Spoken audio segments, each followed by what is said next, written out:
Assalamu alaikum, ladies and gentlemen. This is Adil Riaz Gondal, and today we are having a special lecture on Law Graduate Assessment Test, that is commonly known as LawGAT. And in this particular lecture, we will be discussing about the procedure of applying for LawGAT, the particular requirement criteria, and the study strategy or the preparation strategy for the LawGAT.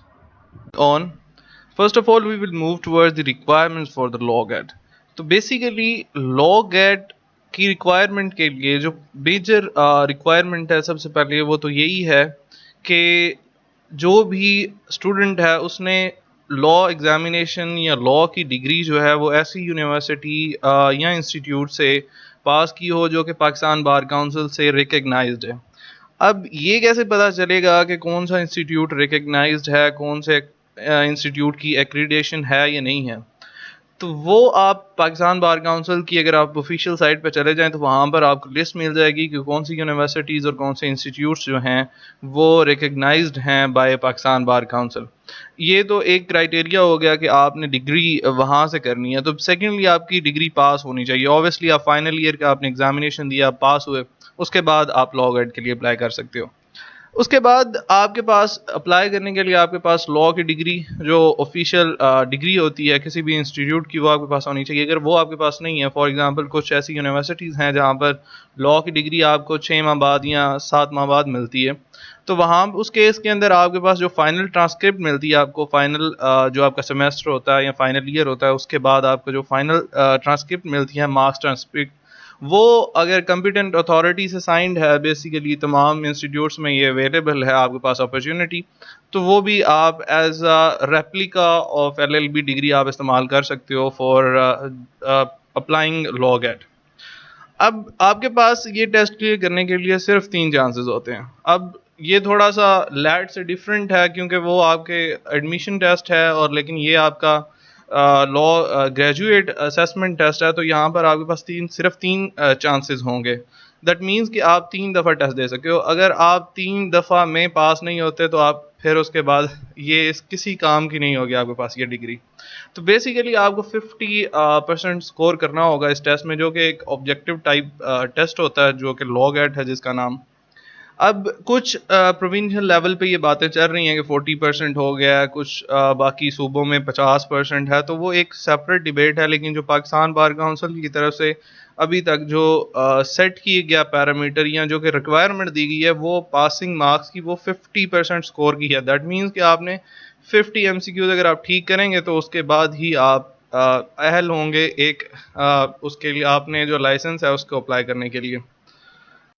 अच्छा, procedure की तरफ चलें तो थोड़ा सा lengthy procedure आप कह लें। आपने सबसे पहले तो HEC के जो हमारी हायर एजुकेशन कमीशन की ऑफिशियल साइट है वहाँ पर अगर आप जाएंगे तो वहाँ पर आपको मिल जाएगा वो एक टैब मिल जाएगा जहाँ पर आप ऑफिशियली उधर आपके पास लिंक होगा जिस पर आपको पूरा का पूरा एक रजिस्ट्रेशन फॉर्म निकलेगा। जब वो रजिस्ट्रेशन फॉर्म निकलेगा तो आप वो फिल करेंगे तो उसके बाद आपके पास एक ट्रांसक्रिप्ट आएगी, तो वही आप बैंक ड्राफ्ट के जरिए 3000 इसकी फ़ी होती है। आप वो जब डिपॉजिट करेंगे तो उसके बाद आपके पास अगर लॉ की डिग्री मौजूद है या फिर उसके जैसे मैंने कहा उसके पैरेलल आप ट्रांसक्रिप्ट लेते हो, फाइनल जो मार्क्स ट्रांसक्रिप्ट है वो आपके पास है, तो उसके साथ आप बैंक स्लिप लगाओगे जो आपके साथ आपको मिली है। जो भी रिक्वायरमेंट्स हैं वो जो आपको अभी स्क्रीन पर नज़र आ रहा होगा, रूम 212 सेकंड फ्लोर है, HRD बिल्डिंग है HEC की, H8 इस्लामाबाद, वहाँ पर आपने जाके सबमिट करा देनी है। इसके बाद आपको वो फाइनल मैसेज भी आ जाएगा। उसके बाद आपको अगर पोस्ट के थ्रू आ जाती है आपके पास रोल नंबर स्लिप तो ठीक है, वरना आप ऑफिशियल साइट से भी आप उसे डाउनलोड कर सकते हो। साल में 3 दफ़ा आपको लॉ गैट होता है तो उसकी अनाउंसमेंट्स होती रहती हैं। आप HEC की साइट अगर विज़िट करते रहें तो वहाँ पर आपको पता चलता रहेगा कि कब रजिस्ट्रेशन हो रही हैं और कब उसका डेट दी जा रही है। अच्छा, इसके टेस्ट पैटर्न की तरफ अगर मूव करें तो सबसे पहले ये आपके पास ऐसे ही आपको नज़र आएगा जैसे आप लॉ की डिग्री कर रहे हैं। एक दफ़ा आपको लॉ की डिग्री सारी रिपीट करनी पड़ेगी, लेकिन सारी नहीं। आप ये कह लें कि जो मेजर मेजर उसके पोर्शंस हैं उसकी तरफ अगर हम मूव करें। अच्छा जी, कॉन्स्टिट्यूशन जो सबसे पहले अगर अगर 5 ईयर लॉ को देखें तो ये सारी हम चीज़ें पढ़ते हैं अपनी थ्रू आउट डिग्री में। अगर 3 ईयर में भी देखें तो ये चीज़ें पढ़ते हैं, लेकिन ऑल दो क्योंकि एनुअल सिस्टम्स होते हैं तो मतलब जो स्टूडेंट्स होते हैं वो इतना इसको गौर नहीं करते इस चीज़ के ऊपर। लेकिन ये कुछ चीज़ें हैं जो आप हर लॉ डिग्री होल्डर इन चीज़ों से अपनी डिग्री के दौरान गुजरा होता है। तो ये कोई अफलातूनी चीज़ नहीं है, कोई इस तरह की चीज़ नहीं है जो हमने पहले कभी पढ़ी ही नहीं है तो ये अभी आ गया तो हम पास नहीं कर सकते। तो ये बड़े लोगों ने ये डिबेट्स चलती हैं कि ये क्यों रख दिया ये, तो ये वही चीज़ें हैं जो आपने अपनी डिग्री के अंदर पढ़ी हैं, कोई चीज़ नई नहीं है। अब देखें कॉन्स्टिट्यूशन आपके 10% हैं। आगे हम डिटेल में बात करेंगे कि क्या क्या चीज़ें आपने तैयार करनी है इन 10 MCQs को ठीक करने के लिए। फिर अगर हम ज्यूरिस्प्रूडेंसेस में आ जाएँ तो आपके पास इंग्लिश और इस्लामिक ज्यूरिस्प्रूडेंस है, उसमें भी हम डिस्कस करेंगे। फिर आपका सिविल लॉ है, वो आपका 20% आता है। इसी तरह फिर आपका क्रिमिनल लॉ है, वो आपका 20% है। फिर आपका लॉ ऑफ एविडेंस है, वो 20% है, 20 MCQs हैं, उसमें आपका कानून शहादत ऑर्डिनेंस आता है। और उसके बाद आपका इंटरनेशनल लॉ है, ये आपको दो आपके पब्लिक भी है और प्राइवेट इंटरनेशनल लॉ भी है। फिर एडवोकेसी कंडक्ट रूल्स हैं अंडर पार्टिकुलर एक्ट, वो 5 MCQs हैं। फिर आपकी जो लॉ लीगल इंग्लिश है या लीगलीज है, वो 5 मार्क्स की है। अब हम इन अगर पर्टिकुलर इन हर एक सेक्शंस को देखें, अगर उनको एक्सप्लेन करें, तो सबसे पहले अगर हम कॉन्स्टिट्यूशंस को देखें तो जी कॉन्स्टिट्यूशंस में आपको जो मेजरली वर्ल्ड कॉन्स्टिट्यूशंस में आपके दो अगर आप कर लें, आपका यूनाइटेड किंगडम यानी कि ब्रिटेन और यूनाइटेड स्टेट्स ऑफ अमेरिका, अगर आप ये दो कॉन्स्टिट्यूशंस अच्छी तरीके से कर रहे हैं, आपने सारे का सारा कॉन्स्टिट्यूशन, ऑब्वियसली यूएसए का तो इतना लंबा कॉन्स्टिट्यूशन है नहीं, यूके का कॉन्स्टिट्यूशन, इसमें भी आपने वो सारी चीज़ें नहीं करनी जो मेजर मेजर आपकी, जैसे आपकी सेपरेशन ऑफ पावर्स है, रूल ऑफ लॉ है, फंडामेंटल राइट्स है, उसके बाद पार्लियामेंट्री फॉर्म ऑफ गवर्नमेंट है, प्रेसिडेंशियल फॉर्म ऑफ गवर्नमेंट है, बाई कैमरल, यूनिकैमरल, फेडरेशन है, यूनियन है, ये वो बेसिक कॉन्सेप्ट्स हैं। मेजरली अगर आप, मैं ये कहता हूँ कि अगर आप इन दोनों कॉन्स्टिट्यूशन के सिर्फ सेलेंट फीचर्स को डिटेल में देख लें तो एटलीस्ट ये वाला आपका पोर्शन कवर हो जाता है। फिर वही आप जो आपके पास कॉन्स्टिट्यूशनल कॉन्सेप्ट्स हैं वही आपके पाकिस्तान के अंदर भी कॉन्सेप्ट्स हैं, मतलब पैरेलल है ना। मतलब अगर यहाँ पर हमारे पास पार्लियामेंट्री फॉर्म ऑफ गवर्नमेंट है तो यूएसए में आपके पास प्रेसिडेंशियल फॉर्म ऑफ गवर्नमेंट है। ये वो कुछ कॉन्सेप्ट्स हैं, पैरेलल कॉन्सेप्ट्स हैं, जैसे मैंने पहले बात की, बाय कैमरल होगी, यूनिकैमरल होगी, ठीक है, फेडरेशन हो सकती है, यूनियन हो सकती है, इसी तरह पार्लियामेंट्री फॉर्म ऑफ गवर्नमेंट हो सकती है, प्रेसिडेंशियल फॉर्म ऑफ गवर्नमेंट हो सकती है। तो जब आप इनके सेलेंट फीचर्स देखेंगे तो आपको इस चीज़ का आइडिया हो जाएगा कि इसमें क्या करना है। आप इतना लंबा चौड़ा ये कोई बात नहीं है, इस जस्ट मैं ये घंटे डेढ़ की बात है, तो इसमें आप गो थ्रू कर सकते हैं। अगर आप टेबल बना लें तो आपको ईजी हो जाएगा। फिर आगे हम बात करें अगर कॉन्स्टिट्यूशनल हिस्ट्री ऑफ पाकिस्तान, अब ये बेसिकली जो 10 मार्क्स हैं ये 3 पोर्शंस में डिवाइडेड हैं। तो आप ये कह सकते हैं कि एक पोर्शन में से 4 MCQs और बाकी 2 पोर्शंस में 3-3 MCQs आ सकते हैं। अब कॉन्स्टिट्यूशनल हिस्ट्री ऑफ पाकिस्तान के अंदर आपको जो आपकी लैंडमार्क जजमेंट्स हैं, अब जैसे मौलवी तमीज़ुद्दीन केस है, 200 केस है, अस्मा जिलानी केस है, कुछ ये केसेस हैं। इसके अलावा आपकी जो कॉन्स्टिट्यूएंट असम्बलीज़ हैं, आपके जो प्रीवियस कॉन्स्टिट्यूएंट्स हैं, कॉन्स्टिट्यूशंस हैं, उनकी जो थोड़ी बहुत डिटेल है वो आपको पता होनी चाहिए। फॉर एग्जांपल के उसको पास कब किया गया, कॉन्स्टिट्यूएंट असम्बली कब बनाई गई, ठीक है, वो ईयर्स और उसमें और जो मेजर मेजर उसके सेलेंट फीचर्स हैं उनका। फिर अगर हम मूव करें इसके थर्ड पोर्शन की तरफ तो वो constitution of Islamic Republic of Pakistan. अब अभी जो आपका कॉन्स्टिट्यूशन है, अब ये भी क्वेश्चन आ सकते हैं इसके बारे में, इसकी अमेंडमेंट्स, इसको इतनी दफ़ा एब्रोगेट किया गया, आपको मार्शल लॉज प्लस इसके जो मेजर मेजर पोर्शंस हैं। अब मेजर पोर्शंस में क्या आ सकता है, मेजर पोर्शंस में आपके फंडामेंटल राइट्स आ सकते हैं, ठीक है। ये बहुत मतलब इसमें अगर constitution of Islamic Republic of Pakistan वाले पोर्शन में आप देखें तो फंडामेंटल राइट्स वाला जो आपका चैप्टर है फ्रॉम आर्टिकल 8 to 28, ये यहाँ पे मोस्ट इंपॉर्टेंट चैप्टर है। फिर एक बड़ा इंपॉर्टेंट MCQs है जो बार बार रिपीट होता है कि जी प्रेसिडेंट के पास जो माफ़ करने की पावर्स हैं वो अंडर किस आर्टिकल के अंदर हैं। तो ये वो बेसिक पॉइंट्स हैं जो आपने देखने हैं। इसके बाद फंडामेंटल राइट्स हो गया, प्रेसिडेंट वाला पोर्शन देख लें, उसके बाद एंड पे इलेक्शंस वाला पोर्शन दरमियान में जो आता है वो देख लें। इसके अलावा कुछ स्पेशल प्रोविजंस हैं वो देख लें। इस्लामिक प्रोविजंस मेनली आपका प्रियम्बल और प्लस कुछ इस्लामिक प्रोविजंस वो आपने देखनी है। ये वो पोर्शन है जो अगर आप कर लें तो आपके 10 एमसीक्यूज कहीं नहीं जाते। फिर आगे आ जाते हैं ज्यूरिस्प्रूडेंस। अब ज्यूरिस्प्रूडेंस लोग कहते हैं कि बड़ी खुश सब्जेक्ट है, लेकिन ज्यूरिस्प्रूडेंस भी आपने मतलब अगर आप स्मार्ट स्टडी करें तो ये 10 एमसीक्यूज कहीं नहीं जाते। अगर हम इंग्लिश ज्यूरिस्प्रूडेंस की बात करें, अब मेनली 5-5 पे अगर आप डिवाइड करें, जो कॉमन सेंस कहती है कि 5-5 हो सकते हैं, 6-4 भी होता है, लेकिन 5-5 मेनली ये आपकी डिवीजन होगी। अब जो इंग्लिश ज्यूरिस्प्रूडेंस है उसमें आपने मेजरली 3 हेड्स करने हैं जो मोस्ट इंपॉर्टेंट हैं, और इंशाल्लाह आपके ये सारे एमसीक्यूज निकलेंगे इसमें से। सबसे पहले आपने सोर्सेज ऑफ इंग्लिश लॉ पे करना है। सेकेंडली आपने 3 major theories, Austinian school of thought, Kelsen और हार्ट, HLA हार्ट। अब ये वो थेरीज हैं, आपने ये 3 थेरीज करनी है, आपने सोर्सेज करने हैं, साथ में आपके रूल्स ऑफ इंटरप्रिटेशन है। कोई भी इंग्लिश ज्यूरिस्प्रूडेंस की बुक उठा लें, वीडी महाजन की उठा लें, अवतार सिंह की उठा लें, ये गिन के आपके पास 3 चैप्टर्स बनेंगे। ये वो पोर्शन है जिसमें से हमेशा जो एग्जामिनर है वो इंग्लिश ज्यूरिस्प्रूडेंस को हिट करता है। फिर अगर इस्लामिक ज्यूरिस्प्रूडेंस में देखें तो इस्लामिक ज्यूरिस्प्रूडेंस इंग्लिश ज्यूरिस्प्रूडेंस के जो कोर्स है उससे कम है। मतलब मेनली जो आप अगर प्रीवियस ट्रेंड देखें उसमें जो आपके प्राइमरी सोर्सेज हैं जिसमें कुरान और सुन्ना है, और जो आपके सेकेंडरी सोर्सेज हैं आपका इजमा, इज्तिहाद, ये सारी चीज़ें, क़यास। अब ये वो दो पोर्शंस हैं जहाँ पे इस्लामिक ज्यूरिस्प्रूडेंस के जो एमसीक्यूज हैं वो आते हैं। तो अगर आप ये चीज़ें कवर कर लें तो आपके 10 पिछले 10 ये मतलब ये वो बेसिक कॉन्सेप्ट्स हैं जो मेरा ख्याल है यहाँ पर जो एमसीक्यूज हैं वो गलत नहीं होने चाहिए। जो हमारा सबसे लेंथी पोर्शन है इस पूरे पेपर का, जो हमारा सबसे लेंथी पोर्शन है वो सिविल लॉ का है। अब हम सिविल लॉ के जो 20 मार्क्स हैं, अब इसमें जो मोस्ट इम्पॉर्टेंट आपके पास जो हैं वो आपके कोड ऑफ सिविल प्रोसीजर और मैगजीम्स ऑफ इक्विटी। अब इसमें से मैं 6 और 6 एमसीक्यूज मोस्टली आते हैं, या फिर ये 7 और 5 का भी चेंज हो जाता है। बाकी सारे के सारे एमसीक्यूज जो हैं वो कॉन्ट्रैक्ट, मतलब अगर आप इन 20 मार्क्स को 3 पे डिवाइड 3 पोर्शन में डिवाइड करना चाहें तो एक पोर्शन आप कोड ऑफ सिविल प्रोसीजर को देख सकते हैं, एक पोर्शन आप मैगजीम्स ऑफ इक्विटी को दे सकते हैं, और बाकी जो एक पोर्शन है वो आप इन चारों को दे सकते हैं।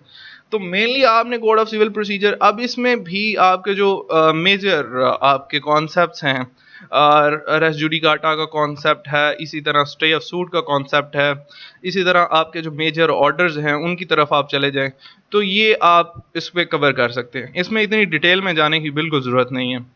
और उसके बाद आपका जो कॉन्ट्रैक्ट एक्ट है, अब कॉन्ट्रैक्ट एक्ट में भी आपके उसके एसेंशियल्स, उसके बाद आपके कॉन्सेप्ट अनड्यू इन्फ्लुएंस के, फ्रॉड के, मिस रिप्रेजेंटेशन का जो कॉन्सेप्ट आता है, एंड पे डॉक्ट्रिन ऑफ फ्रस्ट्रेशन है, उसके बाद ब्रीच ऑफ कॉन्ट्रैक्ट की, उसके बाद रेमेडीज आ जाती हैं। वही रेमेडीज अगर आप उनको आप स्पेसिफिक रिलीफ एक्ट के साथ मिला के पढ़ें तो वो आपका कॉमनली सेम आप क्लियर कर सके थे। फिर लिमिटेशन एक्ट और लॉ ऑफ टॉर्ट्स के, अब लॉ ऑफ टॉर्ट्स में नेग्लिजेंस है, वाइकेरियस लाइबिलिटीज़ हैं, इसके अलावा आपके डैमेजेस और वो टाइप्स हो जाती हैं। फिर उसके बाद आपकी डेफेमेशन आ जाती है, डेफेमेशन की टाइप्स आ जाती हैं। ये वो जर्नल आप कोई भी अगर आप YouTube पे भी लेक्चर, मैं अपने चैनल पे भी एक लेक्चर इस पे दे दूंगा, अपलोड कर दूंगा। तो अगर कोई भी लेक्चर आप लॉ ऑफ टॉर्ट्स पे निकाल लें तो आपके जो बेसिक कहने का मकसद ये है कि जो बेसिक प्रिंसिपल्स हैं वो अगर आप क्लियर कर लें तो आपका ये पोर्शन क्लियर हो जाता है। फिर लिमिटेशन एक्ट, लिमिटेशन एक्ट में भी वही लिमिटेशंस हैं। आपने जो आपके फॉर एग्जांपल सिविल प्रोसीजर में आप देख लें तो जो स्पेसिफिक रिलीफ आपके पास हैं, या वैसे आपके पास जैसे कुछ स्पेसिफिक है, उसके बाद जहाँ पर अब मतलब वो दिया गया है उसका एक स्पेसिफिक सेक्शन है, या उसमें अगर आप दे नहीं दिया गया उसके पार्टिकुलर लिमिटेशन जो टाइम है, उसके बाद वो 3 इयर्स है, तो वो जो स्पेसिफिक है, जैसे आप ये देख लेंगे स्पेसिफिक परफॉर्मेंस का कितना है। उसके बाद आपके एक बड़ा इंपॉर्टेंट इसमें कॉन्सेप्ट है कॉन्डोनेशन ऑफ डिले का, तो वो कॉन्सेप्ट आपको क्लियर होना चाहिए। फिर अगर हम मूव करें मैगजीम ऑफ इक्विटी की तरफ तो ये गिने चुने आप 10 मैगजीम्स हैं, अगर इसको शॉर्ट डाउन कर लें तो वो 10 मैगजीम फिंगर टिप्स पे हो सकते हैं। आप जस्ट लिखें, उसकी एक प्रैक्टिकल एग्जांपल अपने सामने रखें और आपको ये क्लियर हो जाएगा। मतलब he who comes to equity must do equity, और कम्स विद क्लीन हैंड्स, और इक्वालिटी इज इक्विटी। वो इक्वालिटी जो है वो प्रोपोर्शनेट इक्वालिटी है। अब ये वो मैगजीम्स हैं जो आप अपनी लॉ डिग्री में भी पढ़ के आए हैं और ये आप क्लियर कर सकते हैं। तो मेरा ख्याल है कि अगर आप सिर्फ ये वाले पोर्शंस कर लें जो मैं आपके साथ डिस्कस कर चुका हूँ, तो कम से कम भी आप 15 एमसीक्यूज इसी पोर्शन में से आएंगे। बाकी 5 एमसीक्यूज अगर आपके कॉन्सेप्ट्स क्लियर हैं कोड ऑफ सिविल प्रोसीजर के, तो आपको कोई मसला नहीं होगा। ये जस्ट उनके लिए है कि जो कि मतलब जिन्होंने अभी स्टार्ट करना है, जिनके कॉन्सेप्ट्स क्लियर नहीं है, तो उनके लिए भी ये अगर ये पोर्शन वो करते हैं तो वो 15 एमसीक्यूज इजीली स्कोर कर सकते हैं। लेकिन अगर आपके बेसिक जैसे कॉन्सेप्ट्स आपके क्लियर हैं सिविल लॉ के, तो आपको मसला नहीं होगा फिर इन एमसीक्यूज में। अच्छा, अगर हम क्रिमिनल लॉ की तरफ जाएं, अच्छा criminal law as compare to civil law, उसका जो प्रोसीजर है वो मतलब जो उसका सिलेबस है वो कंपैरेटिवली छोटा है। अब इसमें हम 3 पोर्शंस हैं, बेसिकली 2 ही पोर्शंस हैं, तीसरा तो उन्होंने बस धक्के से ही डाला हुआ है। अच्छा जी, Pakistan penal code, Pakistan penal code में भी आपने जो स्पेसिफिक चीज़ें, अब मैंने यहाँ पे स्पेशल फोकस इस वजह से मर्डर और हर्ट पे लिखा है, तो आपने हर्ट की जो टाइप्स हैं, हर दफ़ा हर्ट की टाइप में से कम और मर्डर में ये 4 से 5 एमसीक्यूज लाता है हमेशा, इसलिए इस पे स्पेशल फोकस करना है। फिर आपने जो स्पेशल एक्सेप्शंस हैं वो उस पर फोकस करना है। इसके अलावा किसास और दियत के जो लॉज हैं उन पे आप फोकस कर सकते हैं। उसके बाद आपका सेक्शन 54 है रिगार्डिंग पनिशमेंट्स का, टाइप्स ऑफ पनिशमेंट्स का, उस पे फिर आगे जो स्पेशल कॉन्स्पिरेसी है, अबैटमेंट है, डकैती है, फिर उसके बाद आगे अगर हम मूव करते जाएं तो रेप है, उसके बाद अननेचुरल क्राइम्स हैं। ये वो चंद इम्पोर्टेंट आपके पास जैसे ट्रेसपास है, फिर हाउस ब्रेकिंग है। तो ये वो बेसिक कॉन्सेप्ट्स हैं जो आपको ऊपर ऊपर से पता हो तो आप ये वाले एमसीक्यूज निकाल सकते हो। हाँ, अगर कुछ स्पेसिफिक ऐसे भी हो सकता है कि कुछ स्पेसिफिक आर्टिकल्स के बारे में पूछा जा सकता है, सेक्शन सॉरी प्रोविजन सेक्शंस के बारे में पूछा जा सकता है, तो वो भी आपको जब मेजरली जो आपके पास मतलब कॉमनली यूज्ड आपके पास ये टर्म्स हैं या कॉमनली यूज्ड ऑफेंसेस हैं, उन्हीं के बारे में पूछा जाएगा। फिर कोड ऑफ क्रिमिनल प्रोसीजर है, इसका भी सेम प्रोसीजर वही है सिविल प्रोसीजर वाला। आपने वही जो मेजर आपके पास कॉन्सेप्ट्स हैं वो आपने फॉलो करने हैं, और जो इसके बेसिक कॉन्सेप्ट्स हैं अगर वो आपके पास क्लियर हैं तो आप कोड ऑफ क्रिमिनल प्रोसीजर भी क्लियर कर लोगे। ठीक है, इसके बाद हम मूव करें लॉ ऑफ एविडेंस पे। अब यहाँ पर आप स्कोर कर सकते हो मार्क्स। ये वो 20 एमसीक्यूज हैं जो आप कम मेहनत में ज़्यादा मार्क निकाल सकते हो अगर आपके कॉन्सेप्ट्स क्लियर हैं। मैंने इस पूरे के पूरे ऑर्डर को 10 मेजर पोर्शंस इसके निकाल के आपके सामने रख दी हैं। ये जो 10 पोर्शंस हैं ये बेस कर रहे हैं जो आपके पास पेपर्स हैं उन पे। अगर आप ये 10 कॉन्सेप्ट्स क्लियर कर लेते हो तो आपका लॉ ऑफ एविडेंस के 20 एमसीक्यूज क्लियर हो जाते हैं। सबसे पहले अगर हम मूव करें तो वो हमारे आप पहले तो आपको पता होना चाहिए कि आपके जो टाइप्स कितनी है आपके एविडेंस की। फिर आपको फैक्ट एविडेंस में फ़र्क पता होना चाहिए, ऑब्वियसली ये जो बेसिक कॉन्सेप्ट्स तो एक साइड पे हैं। इसके बाद आपके जो प्रिविलेजेस हैं, अब प्रिविलेजेस में आपके पास 6-7 प्रिविलेजेस आते हैं। आपके पास अटर्नी क्लाइंट प्रिविलेजेस आते हैं, आपके पास स्पाउस प्रिविलेजेस आते हैं, वो आपको क्लियर होने चाहिए। फिर कॉम्पिटेंट विटनेस, आपके जो स्पेसिफिक आर्टिकल्स हैं कॉम्पिटेंट विटनेस के, उसकी जो रिक्वायरमेंट्स हैं वो। आपके पास कन्फेशंस, एक्स्ट्रा जुडिशियल कन्फेशंस, उसके प्रोसीजर्स, कब कौन सी आपके पास एडमिसिबल है, कौन सी एडमिसिबल नहीं है। फिर उसके बाद आपके एडमिशंस, ठीक है, discovery, examination in chief, cross examination के जो रूल्स हैं स्पेसिफिकली। अब एक ऐसा पोर्शन एक्सपर्ट ओपिनियन का, अब एक्सपर्ट ओपिनियन एक ऐसा पोर्शन है जिसके आगे एक्सपर्ट्स की टाइप्स हैं और कौन से अब ये सारे वो आपने ये भी इसके साथ साथ ये भी ज़हन में रखना है कि कौन से एविडेंस की कितनी वैल्यू है in the eyes of law. तो ये आपके पास कॉन्सेप्ट, बेसिक कॉन्सेप्ट आपके पास क्लियर होने चाहिए। अच्छा, एक्सपर्ट ओपिनियन की बात हो रही थी, एक्सपर्ट ओपिनियन को आपने देख लेना। फिर आइडेंटिफिकेशन परेड, आइडेंटिफिकेशन परेड के कुछ बेसिक वो प्रोसीजरल गाइडलाइंस हैं जिनको देखते हुए वो भी आपने देख लेनी है। अच्छा, एक पोर्शन मेरे से यहाँ पर मिस हुआ है, वो है आपकी डाइंग डिक्लेरेशन। डाइंग डिक्लेरेशन बड़ा इंपॉर्टेंट इसमें सब्जेक्ट है। डाइंग डिक्लेरेशन पे भी आपके एमसीक्यूज आ चुके हैं। तो डाइंग डिक्लेरेशन कब एडमिसिबल होती है, उसके लिए क्या प्रोसीजर है, तो ये सारी चीज़ें आपने, हाँ। और उसके बाद chain of custody of evidences, कि chain of custody of evidences एक सिंपल सा एक कॉन्सेप्ट है कि जब भी chain of custody of evidences आपके पास कंप्रोमाइज होगी, that will raise the benefit of doubt. अब डाउट होगा तो वो ऑब्वियसली एक्यूज को बेनिफिट ऑफ डाउट मिलेगा। तो ये अब ये वो 10 मेजर पोर्शंस हैं जो कानून शहादत ऑर्डर के अगर आप कर लें इसके रिलेटेड, यही वो इसके साथ उन्होंने साथ ये भी दिया होगा कि जो बेसिक प्रिंसिपल्स हैं रिगार्डिंग एविडेंस। तो यही वो बेसिक प्रिंसिपल्स हैं रिगार्डिंग एविडेंस जिनको आपका अगर क्लियर कर लें तो आपका लॉ ऑफ एविडेंस के 20 एमसीक्यूज जो हैं वो इसी पोर्शन में से आएंगे और वो श्योर है कि आपके निकलेंगे। अच्छा, इंटरनेशनल लॉ। अब इंटरनेशनल लॉ को अगर हम डिवाइड करें तो हमारे पास दो सब्जेक्ट एम्बिट्स आते हैं। एक हमारे पास पब्लिक इंटरनेशनल लॉ है, एक प्राइवेट इंटरनेशनल लॉ है। अब कुछ लॉ स्कूल्स के अंदर जो प्राइवेट इंटरनेशनल लॉ है वो एज अ सेपरेट सब्जेक्ट पढ़ाया जाता है। कुछ जो हमारे लॉ स्कूल्स हैं वहाँ पर ये under the ambit of a same subject ये पढ़ाया जाता है। अगर हम इनको डिवाइड करें तो हम पब्लिक इंटरनेशनल लॉ को 70% देंगे और प्राइवेट इंटरनेशनल लॉ को 30% देंगे, क्योंकि जो पास पेपर्स हैं वो यही रिफ्लेक्ट करते हैं। तो अगर पब्लिक इंटरनेशनल लॉ में देखें तो ये जो 6 सब्जेक्ट्स मैंने बताए हैं, 6 जो एम्बिट्स बताई हैं, 6 अरीनाज बताए हैं, इन्हीं को अगर आप फोकस करें तो आपकी एमसीक्यूज निकल जाएंगे। सबसे पहले आपके सोर्सेज ऑफ इंटरनेशनल लॉ हैं, उसमें आपके प्राइमरी, सेकेंडरी और सब्सिडरी सोर्सेज हैं। इनका आपको क्लियर होना चाहिए, ट्रीटीज, कन्वेंशन, फिर इनकी हायरार्की आपको पता होनी चाहिए। फिर उसके बाद आपकी जो कॉन्सेप्ट ऑफ इंटरवेंशन है, इसके जो बेसिक रूल्स हैं, आपके रिकग्निशन, आपकी डी जोरे डी फैक्टो रिकग्निशन होती है स्टेट्स की, गवर्नमेंट की। उसके बाद law of seas. Law of seas के अंदर आपको जो डिफरेंट उसके पोर्शंस बताए गए हैं अंडर जो कन्वेंशन है रिगार्डिंग लॉ ऑफ सीज के, वो उसके बाद जो कोस्टल स्टेट्स के राइट्स हैं, फिर मैरीटाइम बाउंड्रीज का कॉन्सेप्ट है वो क्लियर होना चाहिए।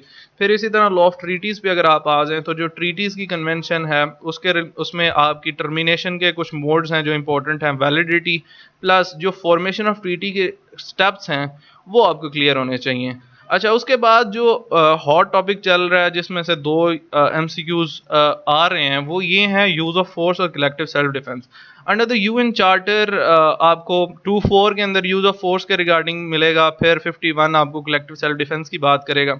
यहाँ पे भी इंडिविजुअल और कलेक्टिव सेल्फ डिफेंस है। तो ये एटलीस्ट आपको ये वाले जो कॉन्सेप्ट्स हैं पब्लिक इंटरनेशनल लॉ में वो आपको क्लियर होने चाहिए। फिर अगर हम प्राइवेट इंटरनेशनल लॉ की बात करें, अब यहाँ से वेरी करते हैं, या 3 एमसीक्यूज आएंगे या 4 एमसीक्यूज या मेनली 2 एमसीक्यूज। वैसे जो एवरेज की अगर आप हिसाब से देख लें तो 3 एमसीक्यूज आते हैं। तो वहाँ पर आपको ये 3 अगर आप चीज़ें कर लें तो बेसिकली आपके जब concept of nationality and domicile करेंगे तो अंडर आपको प्रिंसिपल ऑफ जुरिसडिक्शन में भी चॉइस ऑफ लॉ और आपके पास फॉरेन शॉपिंग, ये दोनों चीज़ें उसी के अंदर आ जाती हैं। तो आपके पास नेशनैलिटी और डोमिसाइल का कॉन्सेप्ट होना चाहिए। फिर प्रिंसिपल ऑफ जुरिसडिक्शन जो प्राइवेट इंटरनेशनल लॉ में ये चीज़ डिटर्मिन करते हैं कि लॉ कौन सा होगा, यानी चॉइस ऑफ लॉ क्या होगी, कौन सा फॉरम होगा और कौन सी कोर्ट, यही जुरिसडिक्शन का कॉन्सेप्ट है कि कौन सी कोर्ट उसे सुन रही होगी। तो ये वो कॉन्सेप्ट्स हैं जो अगर आप क्लियर कर लें तो आपका इंटरनेशनल लॉ वाला पोर्शन क्लियर हो जाता है। अच्छा जी, अगर हम एडवोकेसी कंडक्ट रूल्स की बात करें, ये वो चंद रूल्स हैं जो आपके Pakistan legal practitioner and bar council rules 1976 के चैप्टर 7 के अंदर दिए गए हैं। अब स्पेसिफिक चैप्टर इस वजह से मेंशन किया गया क्योंकि जो आपके HEC ने करिकुलम दिया है उसके अंदर ये चैप्टर 7 क्लियरली मैंशनड है कि ये जो 5 मार्क्स या MCQs हैं ये इसी में से आएंगे। यानी कि अगर आप चैप्टर 7 कर लेते हैं Pakistan legal practitioner bar council rules 1976 का, तो आपकी ये 5 मार्क्स फाइनल हो गए, डन हो गए। तो उसमें भी आपके बेसिक जो आपकी ऐसे कह लें जो कैनन्स हैं आपके प्रोफेशनल के, उसके अलावा जो आपके बेसिक गाइडलाइंस हैं, एथिक्स हैं, वो इसमें बेसिकली जब आप चैप्टर 7 पढ़ेंगे तो आपको इस चीज़ का आइडिया हो जाएगा कि ये जस्ट सिंपल सी वही गाइडलाइंस हैं जो हर प्रोफेशनल को फॉलो करनी चाहिए। तो इसी तरह लॉ प्रोफेशनल के लिए भी वही गाइडलाइंस हैं। अच्छा, लीगलीज। अब लीगलीज थोड़ा सा लोगों को बड़ा इशू होता है कि यार ये लीगलीज कहाँ से आ जाती हैं। मतलब पहली बात तो ये कि जो भी अभी तक लॉ एक्ट के अंदर लीगलीज आई है वो आपके ग्राउंड लेवल की है, बेसिक लेवल की है। मतलब ये कि वो कोई हवाई लैटिन इस तरह की नहीं आ जाती टर्मिनोलॉजी जो आपने कभी सुनी ना हो। तो वो बेसिक टर्मिनोलॉजीज़ हैं जो आप बार बार अपनी ज्यूरिस्प्रूडेंस में सुनते हैं, लॉ ऑफ एविडेंस में सुनते हैं, सिविल लॉज में सुनते हैं, इसी तरह क्रिमिनल लॉज में आप सुनते हैं। तो ये वही लीगल इंग्लिश है जो इसमें आती है। फिर भी अगर कोई बंदा कंप्रिहेंसिवली पढ़ना चाहे लीगलीज को, इस इन 5 मार्क्स को, तो वो अगर गूगल पे सर्च करेगा the A to Z guide to legal phrases plain English campaign, इस पार्टिकुलर जो डॉक्यूमेंट है, पीडीएफ फाइल है, इसमें आपको जो लीगल ईज है वो हर तरह से कवर्ड मिलेगी। मीन टू से कि अगर आप इनमें से वो जो इंपॉर्टेंट फ्रेजेस भी कर लें तो आपका ये वाला लीगल ईज का पोर्शन फाइनली डन हो जाता है। तो ये बेसिकली ये वो सारा एक प्रोसीजर था, ये थोड़ी गाइडलाइन थी कि हम लॉग एड को कैसे पास करें, क्योंकि इस पे भी काफ़ी लोगों से मेरी पर्सनली भी डिबेट हुई, वैसे भी सोशल मीडियाज़ पे या फिर कोर्ट में लोग जो वकला हैं जो डिबेट करते हैं, लॉ स्कूल्स में भी करते हैं कि जो लॉग एड है वो बड़ा मुश्किल है, लोगों से पास नहीं होता। तो इसीलिए मेरा ये ख्याल आया कि मैं ये बेसिक जो गाइडलाइंस हैं वो क्लियर करूं, ताकि लोगों के जहन में से ये जो गुबार बना हुआ है कि ये पास नहीं हो सकता, ये पता नहीं क्या चीज़ है, तो ये ज़रा क्लियर हो। क्योंकि लॉ गेट कुछ भी नहीं है, सिर्फ वो चीज़ें हैं जो आपने अपनी लॉ की डिग्री में पढ़ी हुई हैं, और इनका होना लाजमी भी है कि एटलीस्ट आपको रिफ्रेश होता है, आपकी कंपिटेंसी पता चलती है, ताकि लीगल फ्रेटर्निटी के अंदर कंपिटेंट लोग आएँ। तो आज के लेक्चर के लिए इतना ही। Thank you very much.